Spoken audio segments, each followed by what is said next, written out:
Hello, hello, hello.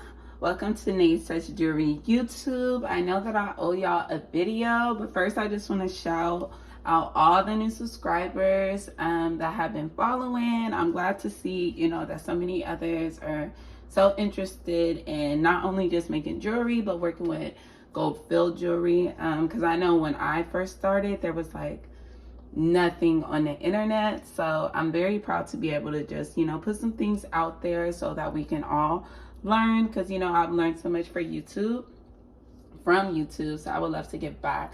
So it's just going to be a quick video today. We are going to make our protective flux for gold filled jewelry. So when you're working with gold filled jewelry, it's very important not to overheat the metal. If you heat it up too much, you could end up turning your pieces pink, because the base metal will end up coming up and affecting the gold that was mechanically bonded to the top of it. So it's very important for not only for you not to get your piece too hot, but also to protect it, so you're able, because of course we have to use fire to heat our jewelry, but this is a way that you can protect your jewelry when you are soldering. So all you need is denatured alcohol. I got this from Walmart. It's maybe like $4. And this is boric acid, 100% boric acid. And this is also, it's a roach and ant killer. I think I just got this from the dollar store for maybe a couple of bucks. I have a little mason jar. This is where I keep it, because it will dry out if you leave it open, and like mine has dried out in here. So because I don't always close. Once I'm done jewelry making, I just leave my workbench. But that's neither here or there. So let's get right into it.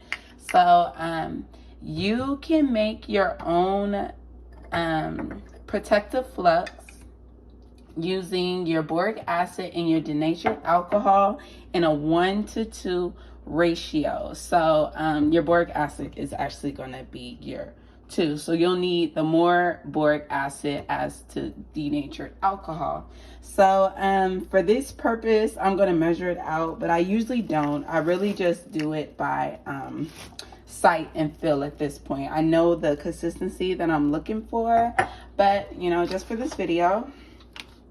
So I have a 1/4 of a cup here, so we're just gonna, I'm gonna add this whole 1/4 of a cup, and then I'm just gonna half it for my denatured alcohol. Okay, and it doesn't have to be perfect. You can make a little more, a little less. I don't have my thing to open this. Let me see if I can find something. I'll pop this open.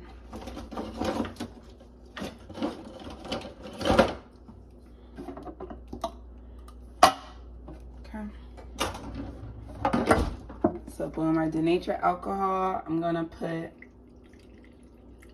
a little less. Okay. And I just have a paintbrush that I use to stir it up. You're looking at it, and this is actually the perfect consistency. Dang, I wish. Hold on.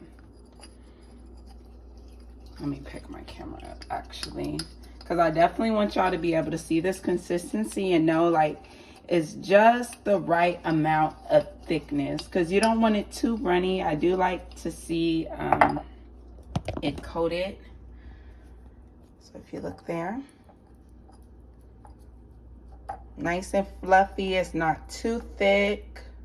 Okay, so it's movable, but it's also not too runny. Okay,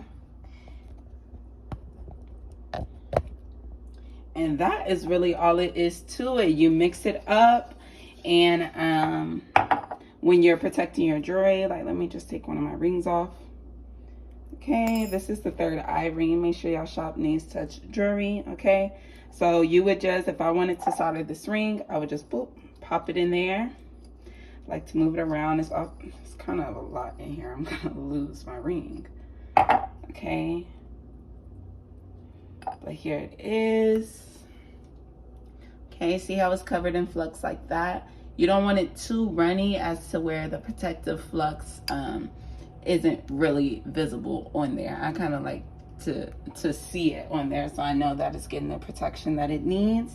And then you are all ready to solder. And I also just want to mention that even though you are using this protective flux, you will still need your solder flux. So to make your solder flow, you will still need to make sure that you're using that. And for that, I use the Boric Acid cone, or the Borax cone. So kind of the same things, but yeah. So this is how you make your protective or your barrier flux when you are working with 14 karat gold jewelry. Okay, so make sure y'all like, comment, and subscribe. Let me know what y'all would like to see. I'm about to get a new ring light, so I'm about to be back on my videos. So y'all just let me know what y'all want to see. Thanks for all of you who have subscribed, for watching. Make sure you like and comment. Bye.